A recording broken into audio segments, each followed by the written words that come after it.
I'm Elisa Mortensen, and this is UndoRedo. Let's take a look at all the things that happen in life that we would like to undo and have a chance to redo. Hey to all, how's your summer going? Is it memorable? Is it average? This summer, I have been exploring more about what I want this coaching business to look like. I've really been defining what its purpose is for me and for my clients. It's been really easy for me to get lost in this work, and it's probably just because I feel so called and so compelled to do it. And sometimes it's all I can think about, besides my people and being outside, but I just can't get enough learning and developing myself. Becoming a business owner, I didn't know it was possible to be over delivering transformation to all of you as a business owner and as a coach. So it's pretty fun and exciting to see where it's all going. But when I sat down to do this episode, I have a whole list here. But instead, I'm going to talk about what's been on my mind. And I kind of already alluded to it about learning, but it's all based on what I have been listening to and what I have been learning by, relationship gurus. And there's a common thread throughout the parenting and the leadership and the studies and the books that I've done and read. All these doctors and psychologists and all these science and the brain, but I've been advocating lately for change in the way parents and leaders are nurturing or responding to the people that they oversee, right? Our kids or our team. There's so much research and information out there now in the world than ever before, really, but the mental and emotional health are at an all-time low, so why? Think about how we lose our minds over little things and then we blame a trigger. What does that do for the people around us? Probably lose respect. Like, that was a little thing and it kind of owns you, especially people that we're in charge of. So what this episode is about is inner work. And why would we do inner work even? Like, you know who you are. Why do you need to go dig deeper into who you are? But when you solve from the inside, then the outside changes too. So all these dramatic responses you're having to all these things, and you make it mean all this bad stuff, like, it changes when you do the work that's inside of you, because that's really where the problem comes from. And it's really not a problem. It's just something you learned to do, and it's made a miserable day or a miserable existence for you, or you project it onto everybody else. And so you can change it. Did you know? I love, love, love, love how personal growth is trending. I see it all over media, and maybe it's because I'm into it and my phone's algorithm sends me everything. But I'm like, wow, this is really catching hold. Like, everybody's doing this. And maybe it's not on your feed, but to me, in my mind, it's all the rage. And it's all truth. Letting go of what you don't want anymore so you can have more of what you do want. It's great. I've named my process UndoRedo, and that's exactly what it does. But I see also so much noise about parenting and leading your family. I see it on social media and like how we should communicate to each other, and this is what you should be doing. And I definitely think that you personally, as you go explore, you personally will be guided to what process makes sense and suits you best. Okay, how? You're like, okay, how? Like, I just go look for it, right? But you'll see something and you'll feel it inside, what resonates with you, what speaks to you, what really calls your attention. That's happening for a reason. So I want you to go for it. I want you to be like, I am doing that thing because that really sits with me. Make sure you try it. Go try it. Why not? What have you got to lose? That you end up exactly where you are? Like, how else are you gonna know? I'm the biggest advocate of growth and change, and especially when you're like, oh, I just hate this thing. Like, okay, change it. I'm just totally all about empowerment. And I wish I could articulate in a way like how it gets this feeling across for me, but the ripple effect from your own transformation reaches inside of you and changes also everything around you. So those around you, it can transform and reach in ways that I only would have thought could be known as like a miracle. Like, this person is never going to change. They're never going to see it my way. It's never going to get any better. That's just the way they are. And they're like, well, that's just the way it is. And when you finally accept it and you let down having to control them or need them to be different, that's the magic. And it literally is a miracle that when you shift your inside, things around you start to shift. I have no other way of explaining it, like how deep and how profound it can be. But doing your inner work will impact them. It has great influence. And to me, it's a miracle because I didn't know it was possible. Many of you know how devoted I am to my own inner work. Obviously, I'm passionate about it, sitting here speaking about it. And now it has become my life's passion to bring you with me. Now, I would define inner work. Like, okay, what's inner work? Like, why are we doing it? What are you talking about inside yourself and changing it all, right? To me, inner work is known in my mind as acknowledgement and awareness. Like, I acknowledge and I'm aware of the state of my mind, my body, and my soul or spirit, whatever you want to call it, in the present moment. There's 3 inputs: the mind, the body, and the soul. And I know people will be like, no, there's 5 senses. Well, that's awesome, but it makes up our experiences. And I think there's a lot of people out there who would be like, oh, let's group these all together, and that's just who I am as a whole. Of course, I'm mind, body, and spirit, which is true. But those areas have very much different ways of receiving and even information and communicating back information. They all need our attention. And it's individually, actually, because you can't just go think really hard about working out and then you get the gains, right? You got to go make your body work out to get the body gains. So mind, body, and spirit are different. They're very different. Or soul, whatever you want to call it. And they're not always functioning in a healthy and contributing way. Now, for my clients in my course and membership that I have with UndoRedo, we address each one of these individually, because when one goes down, they all suffer. The other two like try to pick up the lack, and it's really not possible. Like, my body can't pick up the lack for what my brain lacks, and my mind can't really pick up the lack for how I've abandoned my body either. So when I lead my clients through addressing these one at a time, we're able to see the current condition of each area and work with what we find. Oftentimes there's miscommunications and blocks to get rid of, or as I call it, undo. These limit and interrupt the communication with each other, and it causes shutdown. And everyone that I've led through this process has had almost instant relief just in this step alone, because the interaction between your mind and how your mind experiences your body and how your soul is all involved in that, it begins to flow again once they can communicate. Some people have said, like, I notice right away that I get back to my center quicker than before. Or somebody said, like, the new patterns that they want to have in their life and get rid of these old patterns of the way they think or how they were behaving. The new patterns that they chose to implement, they took hold sooner than they expected because of how we separated the mind, body, and the spirit and then brought them back together. But you separate them and you take out the impurities. I want to call it the impurities. Like, you distill each one of them and then you bring them back together. And it takes practice, right? And I can take you through the whole program if you want to be a part of it. But what I want you to see is, if you were to look at the distance, let's talk about the distance between where you are and where you'd like to be. There's a huge gap there. I know where I am, like, even just in my business, let's say. I know where I am in my business and I know where I want to be in my business. And I know where I am in my relationship with, my kids or my spouse or my body and the way I eat or how I treat myself and the self-talk that I have. Like, I can see the gap between, like, this is what I'm actually doing and this is really, really, really where I want to be so bad. And that's where all the pain, frustration, upset, our triggered tantrums, our unmet expectations, and all the disappointments and failures, they're all in that gap. Where we are right now and where we would really want to be. But then how do you define where you really want to be? You really have to sit down and really make it tangible, right? And I have one big ask on this episode for you today, because all that, what's in between that gap is a lot of disappointment and a lot of failures. I have one big ask for you, and it's to listen to yourself. Do your own inner work in the way that is appropriate for you at this time.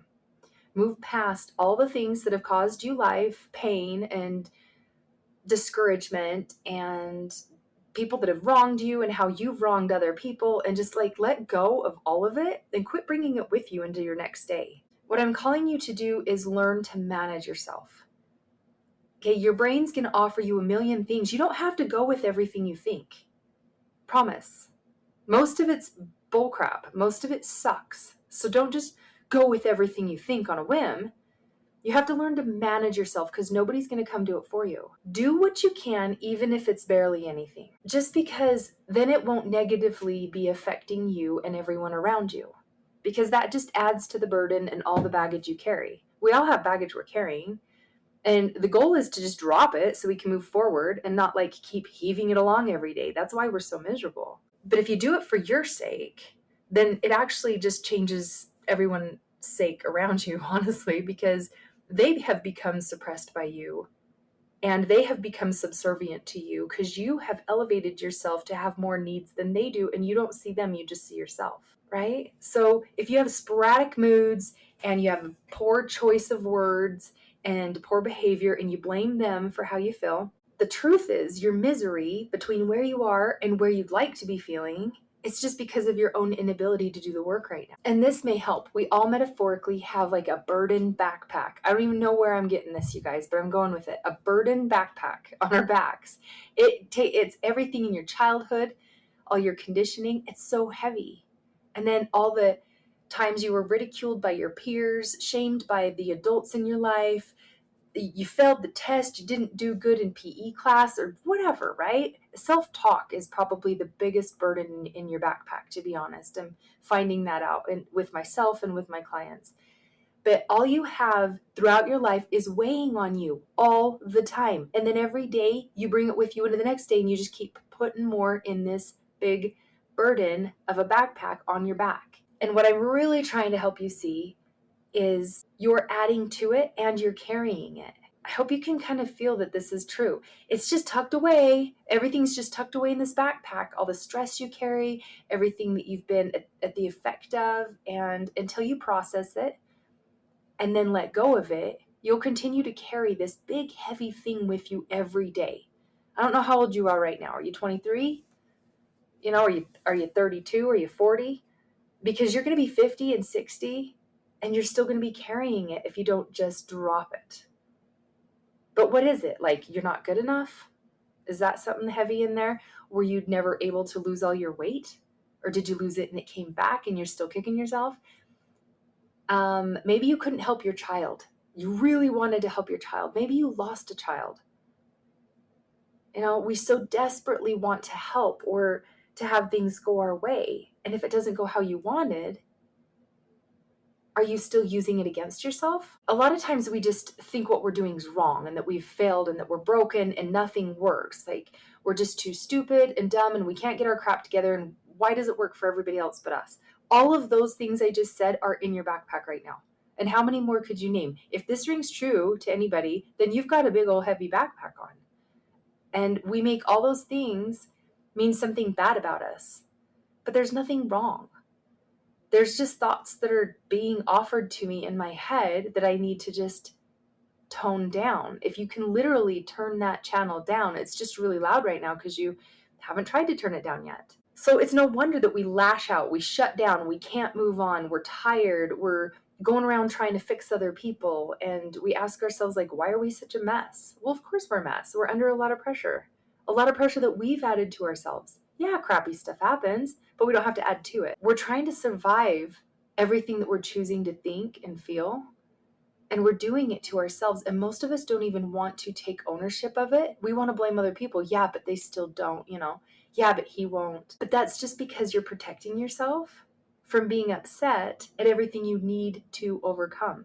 You don't want to do the work. It's your brain trying to be like, nah, don't go there. Because then you have to own that you got yourself here.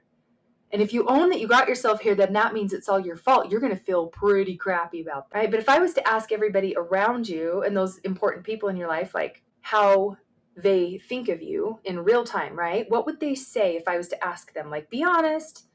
Tell me how this person reacts to the world. What do you think they're going to say? How does your heavy baggage harm them if you're the one carrying it? Picture your parents. How big was their burden backpack? And what crap did they put onto you? What harm? It's their backpack. I mean, they can't put their backpack on you, right? But they can be at the effect of their backpack and really react poorly under all that pressure, and not being able to like sort it through and quit carrying it along really did affect you. And it's possible that how they acted with their backpack on is now in your backpack, and you're carrying it around, maybe doing the same thing to your kids. And one of the reasons I like to do inner work is because I can see how my behavior takes away other people's power. And let me explain. We punish them, and we don't intend to punish them, but with our scorn and judgment and coming down on them, they can't get our approval. They're going to feel like you're unpredictable, you're not safe to be around, you'll never be good enough. And then that is how they see themselves now. Yeah, you must do everything right by them or they're going to come down on you. Geez, watch out for mom, right? We treat them like we treat ourselves. That's how it harms them. We're the one carrying it, but they're at the effect of us carrying so much. So taking away their power looks like them only telling you half the story because they're afraid of how you're going to react. Or they pretend to be what you want them to be to get your approval, but it's just kind of temporary. And now you've got someone who's pretending that's not a real connection, but they don't want to be cut down, so they're not going to really let you know who they are. So they withhold certain information from you so you can be okay, because they know you're not going to be able to handle it. And that's the most painful part for them, is they become a different version of who they really are around you.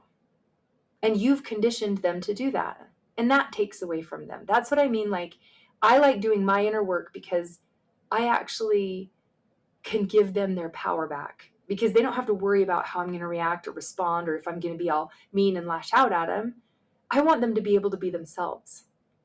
And from experience, I know not being able to be yourself, to be seen and to be heard as who you really are, because someone else's feelings are too important and they're casting a big shadow over you, right? It diminishes your own worth and your own light. That's not like a powerful parent. It's not a powerful leader to go around making yourself bigger than everyone else and your problems more important than everyone else. It's weak when it's all about you. It's actually very selfish when it's all about you. And the most selfish thing you could do in your whole life is just do nothing but fight with everything around you. So do your inner work. Find a program, start to meditate or write in a journal, spend time with yourself, find someone to talk to that liberates you, that hears how you really are and where you really are. Because your behavior and their behavior, everyone's behavior, right, and reactions are just a symptom. They're not the problem. Like us wanting to act poorly and maybe self-harm by overeating or, gaining too much weight, not having any self-control in our temper, like, that's not the problem. That's the symptom. Our perspective is the problem. If you see yourself as someone who has to have it all together, and you're broken if you don't have it all together, then you're going to need to have it all together all the time, or you're going to lose it. And if as a parent or a leader, you're trying to control everything so you can feel better, it's not even possible to control everything. Then you lose it again. So you're constantly just losing yourself, and you don't even know why. It's just because nothing's going your way and you don't like what's happening. But that's what happens when you're externally focused. You look around you and you're like, nothing's right here. And somehow your identity got tied to performance and perfect outcomes. Like, if it's not a perfect outcome and if I don't feel really good today, then it must mean it sucks. Everything has to add up for it to be perfect, or you just don't feel good, and it's not right. But it's just good to know, right? You start to learn more about yourself if you question it. But what if you want to undo this? Just begin wondering why. Like, why do I react this way? Why don't I know who I am? Why, what do I really want?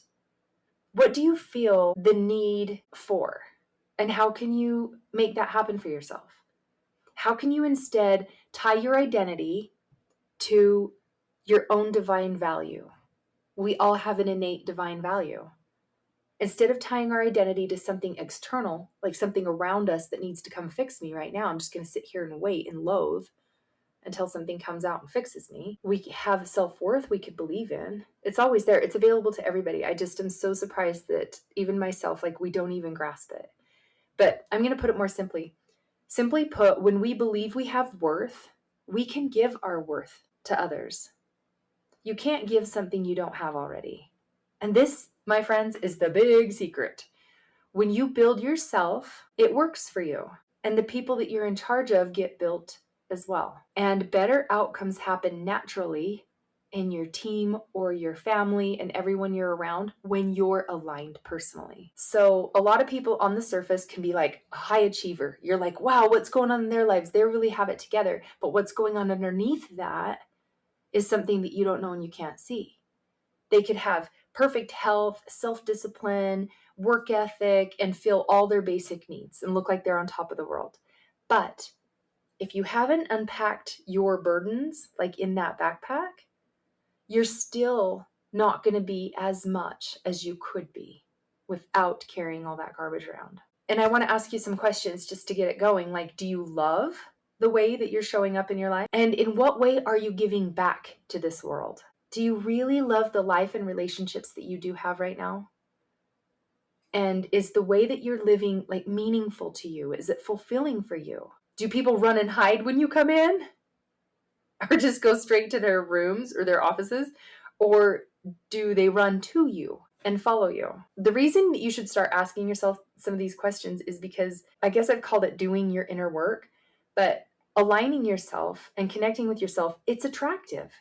It's contagious. It's very magnetic. Humans like people who are aligned, who are authentic. And instead of perfection, have connection.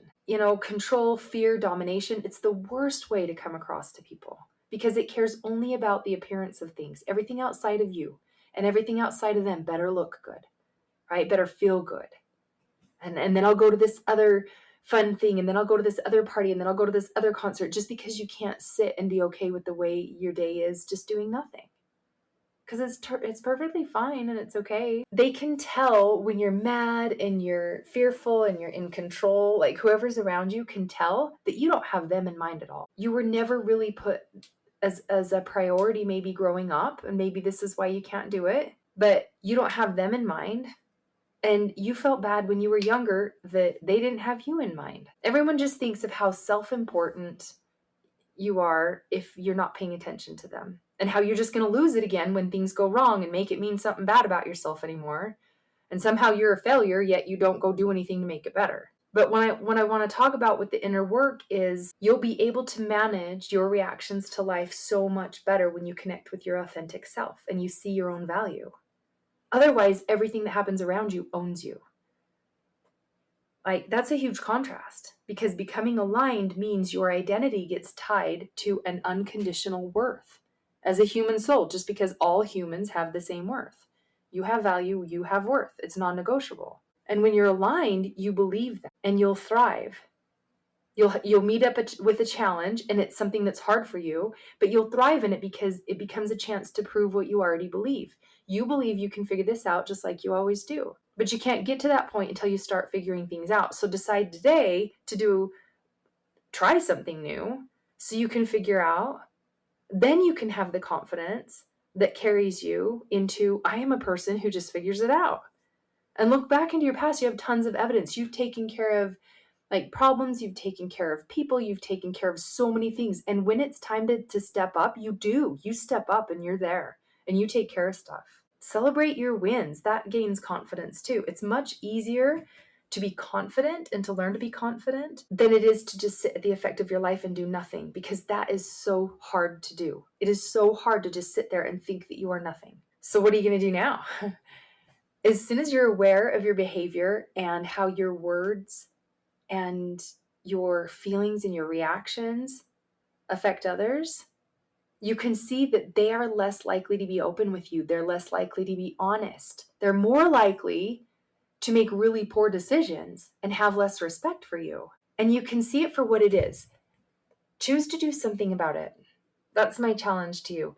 What seems doable for you? What calls you to pay attention to it? Observe yourself. When are you the most tense, right? Think of the last time you were very tense. What made you lose it? And get curious about it and wonder what it is, because you'll find it. You put your brain to work, it's like a heat-seeking missile. It's going to find it. Just like when you tell yourself you have a crappy life, you find it. right? You have poor health. Oh my gosh, now you find a million reasons, right? How can you be there for them when they've made mistakes if you're not there for yourself when you've made some mistakes? Right? If you're stressed about what's happening in your life, how can you still support and show up to make sure someone else is okay? Connection is the source of calming down and reinforcing our own inner worth. So if you can sit with someone and connect with them, it shifts both people into being better in every area. It's like flowers to the sun. It rejuvenates you, and we connect to ourselves through that inner work. We're not able to give what we don't have. We can't connect to other people if we're not connected to ourselves. So now that we have access to connect to them, because we can connect to ourselves, we can share it. And it's the most powerful form of leadership there is, by example. Like, you learned how to do it, and now you can show them how to do it. You can't just tell people how to do it. So allow yourself to be a human. You ebb and you flow, you be weak and vulnerable, you have big emotions, and when you fall, you just learn to get back up again, and you get back to your center. Decide now to stop having tantrums, right? And pointing out every problem every day, all day. Decide that you're just overdoing that it feels so horrible to do that. Promise you it's worse than aligning with yourself. Aligning and finding yourself may sound hard, but I promise you it's much harder to spend every day pointing out problems day after day. That's exhausting, because I've done both, and I promise you it's more exhausting. Move forward into a different future than what you have given yourself currently. What you've been doing got you here, so do something different to get yourself somewhere different, right? So what's going to be your focus for the next 20 years? You're all at least 20. The last 20 years, what has your focus been, right? What is the next 20 years focus going to be? Or you're just going to be in the exact same place, just older. I was talking to a friend earlier as I was writing this, and I laughed, and she laughed, and like, oh my gosh, in 20 years, we're going to be 65. But look at yourself every morning and remind yourself just how much you'd like to make some changes. How committed are you to deciding to make some changes? It's not a huge change. It's not going to happen overnight, but just like, oh my gosh, I'm going to make some changes. I promise you, your mind and your body will just go to work on it. Keep telling yourself every day, I'm going to make some changes. This is going to change. I know this is going to change. I can feel it changing. The next thing you know, it's starting to change. I know the aha moments I had while I was closing my own gap between like where I was and where I wanted to be. Now, of course, I may never reach really where I want to be, because that just looks different every time I change it on myself, right? But an ease came over me because I knew it was true that I held the power to do it. But can I really do it? I've never done it before. I am so glad that I started. I'm at least further than I was because I did something about it. And I can't even imagine myself still confined to that misery of those panic attacks that I was having and all of those health problems. It just makes me shudder to think about it. I am so proud that I made the one decision to start doing something, to feel something different so I could actually be different. And I know you feel the same way I do. So just begin today. Find something, anything. Reach out to me if this resonates. Maybe you working with me is a good fit and I can give you direction. That's how it gets going. Just decide. My favorite part about this whole thing is that as soon as I took my personal growth seriously, it was so contagious, and those around me started taking care of themselves as well, which was an added bonus for me because I get to be excited and watch them in their journey too. Inner work, like I said, it's attractive, it's magnetizing, it's addictive. If you thought of anyone while you're listening, please share it with them, like right now before you forget, because heaven reaches us through each other. And God speaks to us oftentimes through one another. So be the one that heaven can count on. I want you guys to keep enjoying your summer, and I'll talk to you either on our calls or inside the membership or just here on next week's podcast. Bye.